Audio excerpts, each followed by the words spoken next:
Hello everyone, जीत classes के online platform पर आप सभी का स्वागत है। तो हमारे चल रही है जनरल साइंस के अंदर केमिस्ट्री के मॉक टेस्ट की सीरीज। पहला पार्ट हमने कर लिया था, आज आपके सामने लेके आया हूँ दूसरा पार्ट। तो करते हैं शुरुआत, चलिएगा। पहला क्वेश्चन है हमारे पास कि क्या है, देखिए, किसी अभिक्रिया के वेग को सर्वाधिक प्रभावित करता है।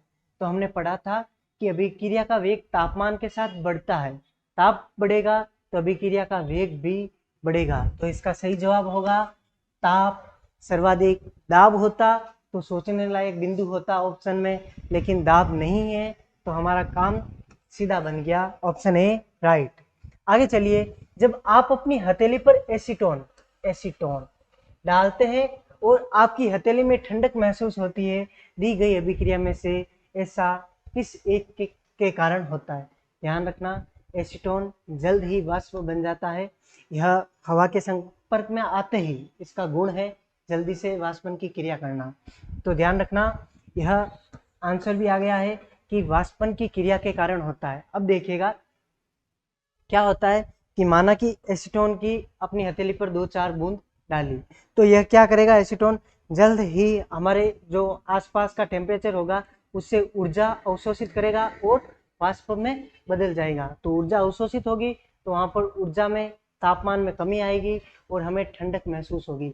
हमारे घर में चलने वाले कूलर इसी प्रक्रिया के दौरान ठंडे महसूस होते हैं हमें, कि कूलर में पानी टपकता है साइड में से और वह आसपास के वातावरण से गर्मी को एब्जॉर्ब करता है, यानी कि कूलर के अंदर की आसपास के यानी कि कूलर के अंदर की गर्मी को एब्जॉर्ब करता है और पानी वाष्प में बदलने लगता है। इसी के कारण कूलर भाई रात भर में भरते हैं, खाली हो जाता है। तो यह वाष्पन की प्रक्रिया के द्वारा होता है। हमारे घड़े में जो मटकी लगी हुई होती है ना, वह माटी की होती है, उसमें से पानी धीरे धीरे रिसता है यानी कि टपकता है। वो भी उसके अंदर का जो तापमान होता है उसकी गर्मी को लेता है और वाष्पन की क्रिया करता है, जिससे मटके का पानी पीछे ठंडा, तापमान कम हो जाता है तो पानी ठंडा हो जाएगा। ये प्रक्रिया किसके द्वारा होती है, वाष्पन के द्वारा होती है। तो चलिए अब वापस गैस को अगर संघनन की क्रिया के द्वारा वो वापस द्रव में बदलती है, तो ध्यान रखना संघनन की क्रिया संलयन जुड़ना होता है, ये नहीं है। ऊर्ध्वपातन सीधा ठोस से द्रव में न बदलकर किसमें, गैस में बदलना, ये भी नहीं है। तो आंसर वाष्पन ही था। निम्न में से किस तत्व का क्वथनांक एवं गलनांक उच्च होता है। तो ये आपने पढ़ा होगा कि बल्ब के अंदर टंगस्टन का वायर होता है, वो तंतुनुमा दिखाई देता है हमें, वो किसका होता है, टंगस्टन। यह धातु है टंगस्टन। और भी इसमें मिश्र धातु, जब टंगस्टन मिश्र धातु में मिल जाता है तो वह बहुत ही ज्यादा ठोस हो जाती है या फिर उसका गलनांक और क्वथनांक बढ़ जाता है। तो तंतु, बल्ब तंतु में इसका उपयोग किया जाता है, ध्यान रखना, सही से लिख लीजिए, बल्ब तंतु में इसी का उपयोग किया जाता है।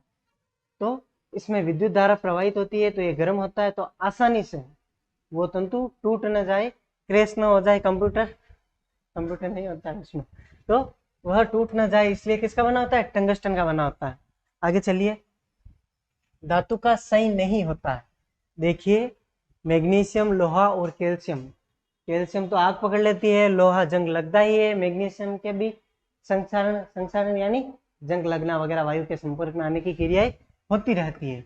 लेकिन अपने पास प्लेटिनम ऐसी धातु है, इसके गहने बनते हैं, महिलाएं पहनती है, पुरुष भी पहनते हैं, बहुत ही महंगी धातु है, सोने से भी बहुत ज्यादा महंगी है।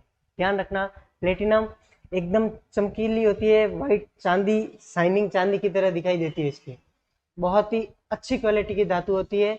इसमें संक्षारण की क्रिया या क्षय की क्रिया बहुत ही नगण्य, यानी कि आप कह सकते हो कि संक्षारण होता ही नहीं है, कई सालों तक इसकी चमक बनी रहती है प्लेटिनम। देखो भाई, आप सामान्य परिवार हो, आप सोनारा गहना पहन राजी हो जावा, मोटी मोटी हीरोइनिया रहे, मोटा मोटा हीरो रहे, पया घना आवता रहे, तो बेकी नहीं प्लेटिनम रा गहना पहनिया करे, किना पहने, प्लेटिनम रा। घर आडो मत कर लीजो, बिगजा लाए जमीन प्लेटिनम रा चक्कर। चाकू से निम्नलिखित में से किस धातु को काटा जा सकता है। 3 धातु हैं जो कोमल होती है, ध्यान रखना, कठोरता का गुण नहीं दर्शाती है। अपवाद में हमने पढ़ा था LiNa के, लिथियम, सोडियम, पोटेशियम, नाम बार बार नहीं लिखेंगे, पढ़ रखा है, ये रिवीजन चल रहा है। तो इसमें कौन सा दिया हुआ है, लिथियम सोडियम पोटेशियम में से सोडियम Na, ध्यान रखना। तांबा कॉपर को कहते हैं एल्यूमिनियम Al, प्लेटिनम का भी Pb ऐसा कुछ होता है, Pt होता है शायद, ध्यान रखना। तो निम्नलिखित में से कौन सी धातु सबसे अधिक आघात वर्धनीय है, ठोकते ही चपटी हो जा। आघात वर्धनीय किन क्या, आघात घात करते ही चपटी है, दरअसल। तो ध्यान रखना, सोना सबसे ज्यादा आघात वर्धनीय होता है, लेकिन ऑप्शन में भाई साहब चांदी दियोड़ी है, हस्ता में काम अल्लाह, चांदी बार होना महंगो बना। तो Ag, देखिए मैंने आपको सोने और चांदी को याद करने की ट्रिक बताई थी। तो Ag लुगैया बीन ने किया करे, Ag बीन ने कोई लुगैया आ भी बीन ने होनो नहीं किया, चांदी गणिया करे। तो Ag यानी चांदी, ऐसी एक ट्रिक है। और दूसरी ट्रिक है कि जी से गोल्ड होता है लेकिन गोल्ड नहीं होता, चांदी होती है। ट्रिक Au और Ag में कभी कंफ्यूज नहीं होंगे, ये जिंक है, ये सोडियम है, ये एल्यूमिनियम है, ये इतने आघात वर्धनीय नहीं होता है। और सोडियम तो बटा बे आग लाग जा। आगे बढ़िए, आधुनिक आवर्त सारणी के समूह में 2, 8, 6 के इलेक्ट्रॉनिक विन्यास वाला एक तत्व रखा गया। देखिए इलेक्ट्रॉनिक विन्यास 2, 8, 6 हमने पढ़ा है कि भैया सामान्य परमाणु में जिसपे कोई आयन नहीं है, ना धनावेशित है न ऋणावेशित है, उसमें प्रोटॉन की संख्या के बराबर होते हैं इलेक्ट्रॉन, यानी कि प्रोटॉन की संख्या परमाणु क्रमांक। तो काउंट कर लीजिए, 2, 8, 10 और 6, 16, यानी कि भैया 16 नंबर पे कौन सा आता है, क्यों आवे, hydrogen, helium, lithium, beryllium, boron, carbon, nitrogen, oxygen, fluorine, neon, sodium, magnesium, aluminium, silicon, phosphorus और सल्फर 16 माते, क्लोरीन 17 माते। तो क्यों आई, सल्फर 16, परमाणु क्रमांक द्रव्यमान 32, तो सल्फर बी सही है। ऑक्सीजन कितना माता आया करे, 8 नंबर माते, सल्फर 16 नंबर माते, fluorine, hydrogen, helium, lithium, beryllium, boron, carbon, nitrogen, oxygen, fluorine, neon, sodium, hydrogen, helium, lithium, beryllium, boron, carbon, nitrogen, oxygen, fluorine, neon 9 number, chlorine 17 number था। ध्यान रखना, इनका इलेक्ट्रॉनिक विन्यास क्या होगा, फटाफट देख लो, 2, 6, 2, 8, 10, 6, 16, 9, 2, 8, 10, सॉरी 2 और 7, 2 और 7, 2, 8, यहाँ पर कितने थे, 2, 8, 10 और 6 कट गया, सॉरी। और यहाँ पर कितने होंगे क्लोरीन के, 2, 8, 10 और 7, 17, ये इनके इलेक्ट्रॉनिक विन्यास है सभी के, देख लो आता गंगा गया हाथ धो लेने के बाद। समूह में संबंधित तत्व को डी ब्लॉक तत्व में रूप में रखा जाता है। देखो भाई साहब फटाफट हो रहा, 1 2 वर्ग में एस ब्लॉक किया करा, कहीं क्या एस ब्लॉक, वर्ग 3 से 12 डी ब्लॉक,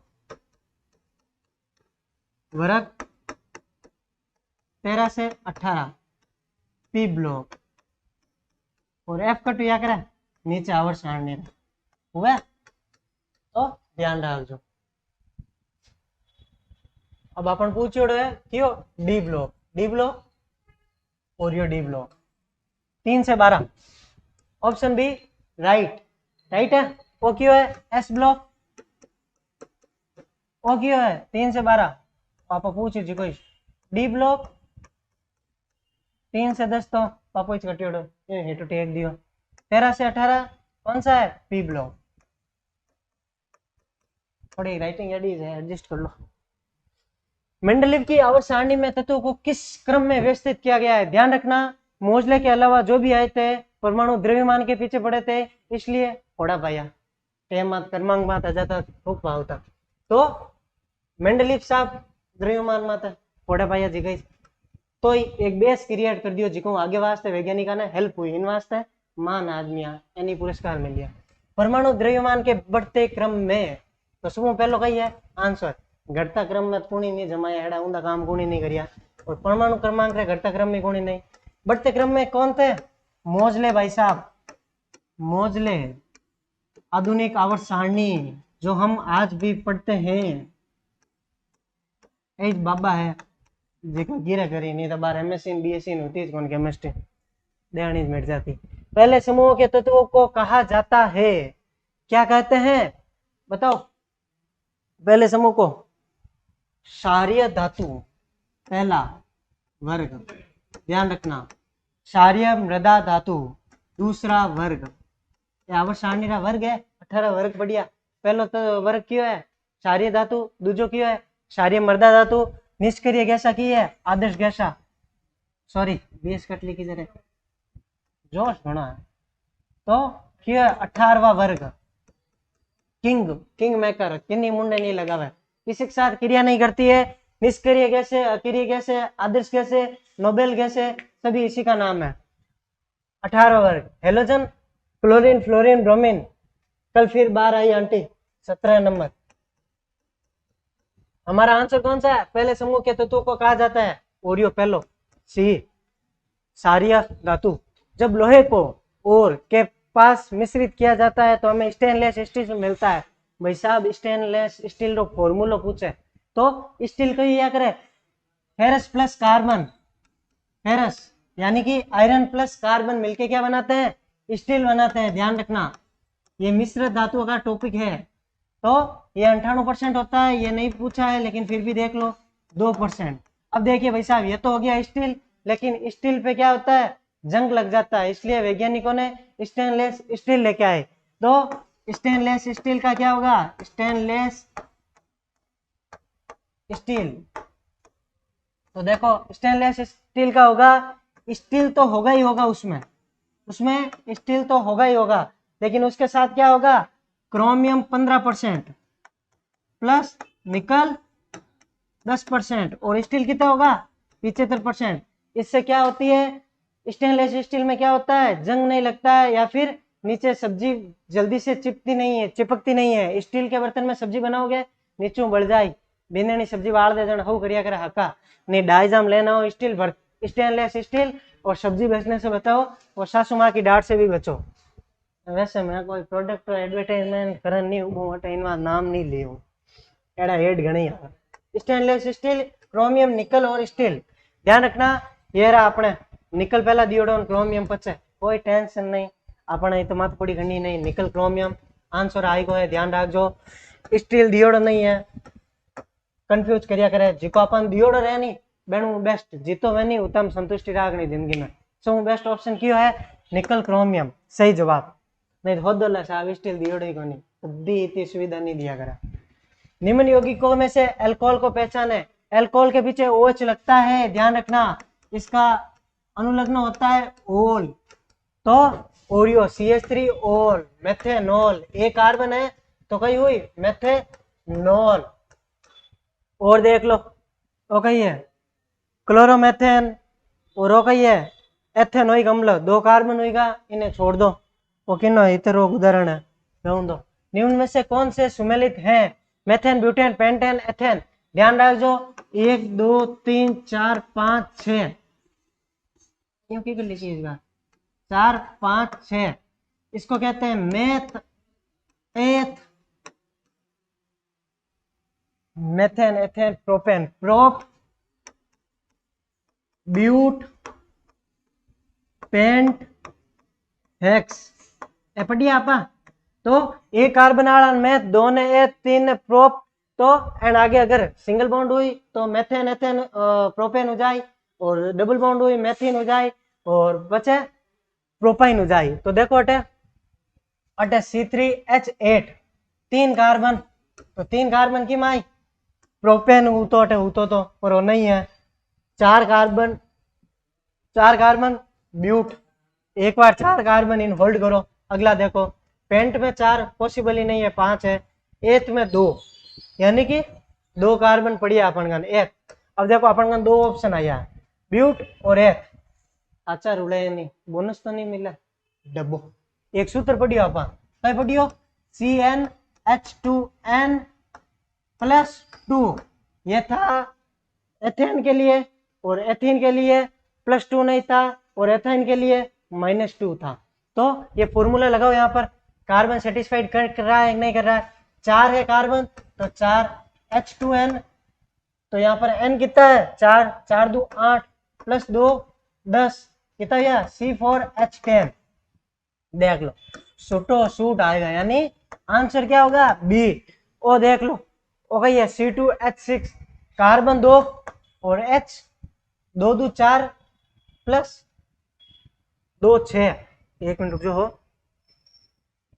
2 C2 और H2N, 2 2 4 प्लस 2 6। भाई साहब अट हुई को मजो, दोनों ही आंसर है, ध्यान रखो। या तो अट 8 दियोड़ा रही, 8 है कितना? 8 है वो, थोड़ा आगे में दिखे यहाँ पर जने वो नहीं है, क्यों? अट कितना होना चाहिए? एक मिनट रुक जो हो, कंफ्यूज मत करो। हाँ 6 होना चाहिए। कितना? एथेन का फॉर्मूला कितना होगा? 6, लेकिन 2 हल्ला दियोड़ा है, तो ये है गलत अपना डी। मैं अट 6 दी का 6 नहीं है, अट 8 है, ध्यान रखो। गड़बड़ हल्ली उजाला और देख ला अपन गई है मेथेन एथेन रो फॉर्मूलो किद गयो हो रियो। हाँ 8 दियोड़ा इन बात है, वो सही नहीं है। तो आगे चला, का गलनांक और कंथनांक अति उच्च होगा? फ्लोरीन, चारकोल, हीरा, ग्रेफाइट। आपने पढ़ा होगा कि प्रकृति में पाया जाने वाला सबसे कठोर पदार्थ हीरा है। क्या है? हीरा। सबू ठोस सबू कठोर कही है हीरो। तो ध्यान रखो, जो सबू कठोर हो बिरो गलनांक कंथनांक ऊंचे हो, कम तो कटु हो। आकर्षण बल बहुत अधिक इंटरमोलिकुलर फोर्स होगा इनके अंदर। तो ध्यान रखना, हीरा सबसे कठोर, सबसे उच्च गलनांक और कंदनांक भी इसका बहुत ज्यादा होता है। इस सीरीज में यह क्या होगा? हीरा। आगे चलिए, निम्नलिखित में से कौन सा ऊर्जा का स्रोत है जो परंपरागत जीवाश्म का एक विकल्प नहीं है? पॉइंट टू बी नोटेड वकील साहब। जीवाश्म ईंधन क्या होता है भाई? लोग कहते हैं बडेरा, क्या बडेरा नहीं, वैज्ञानिक की याद है क्या? एक बार भूकंप आयो जने हैंग जीवन जिनावरन गायान भयान डायनासोरन और पेड़ पौधा सब जमीन ने नीचे धमगा, मात जमगो धूड़ो, दाब हलो लागो, भार हलो लागो, ताप हलो लागो, तो बे जीवाश्म ईंधन कोयला पेट्रोल गैस में बदलेगा।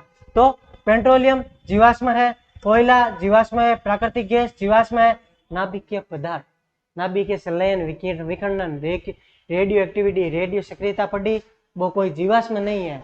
बे कई है कुछ कण है धातुरा जिकार बारे प्रोसेस कर प्रकृति अपन सिंथेटिक रूप और ऊर्जा प्राप्त करिया करा, नाभिकीय पदार्थ, ध्यान रखना। लेकिन अभी ये स्रोत ज्यादा डेवलप नहीं है, कारण ये है कि नाभिकीय विखंडन एक बहुत ही खतरनाक प्रक्रिया है। इससे फायदे तो होंगे ही होंगे, लेकिन साथ में दुर्घटना होने के बहुत ज्यादा चांसेस रहते हैं। फिर भी भारत में दोस्त है कुछ ऐसे जहां पर ऊर्जा होती है। हाइड्रोजन बम किस सिद्धांत पर कार्य करता है भाई साहब? हाइड्रोजन बम परमाणु बम तो पाकिस्तान गड़गड़ी खुद है, परमाणु छोड़ दे वीकन दिन सही जब बम होगा ही। तो हाइड्रोजन बम, ध्यान रखना, ये नाभिकीय विखंडन किसकी प्रक्रिया है? नाभिकीय विखंडन, और वो नाभिकीय संलयन, ध्यान रख दो। विखंडन पड़ा, संलयन टाइप देख लो थोड़ा घणो। क्या हाइड्रोजन आप समस्थानिक पढ़िया विमु जिका समस्थानिक जिका में प्रोटॉन हला न्यूट्रॉन हुए अस्थिर रहे, अटीन वटीन भटकता रहे, तो हल्का परमाणु भारी परमाणु में संलयित हुई। देख जो की कर वेला 1H2 प्लस 1H3 मिलन कई बनाई हाइड्रोजन जपराई हीलियम में 2He4 प्लस एनर्जी अट घणियारी एनर्जी निकाली, ध्यान डाल लो। तो आ हाइड्रोजन बम यानी कि नाभिकीय संलयन रिएक्शन है, ध्यान डाल दो। आगे और पढ़ा, इनमें से कौन सी धातु अटिन देखो एक मिनट भूलेगा। हाँ तो हाइड्रोजन बम किसका है? नाभिकीय संलयन। ऑप्शन कौन सा है? डी सही है। रेडियो धर्मिता गुण है वो तो कि जिका गुण दर्शाए करे अस्थिर परमाणु रहे, उष्मा गति की अलग हुई और नाभिकीय विखंडन परमाणु बम बढ़िया करे। आगे आओ, इनमें से कौन सी धातु एक द्रव है? ध्यान रखो, धातुएं हमेशा ठोस अवस्था में कठोर अवस्था में पाई जाती है, लेकिन कुछ अपवाद हमने पढ़े थे। तो कोमल जो धातुएं थी वो लिथियम सोडियम और पोटेशियम थी, लेकिन द्रव अवस्था कमरे के तापमान पर मरकरी सदैव द्रव अवस्था में पाई जाती है।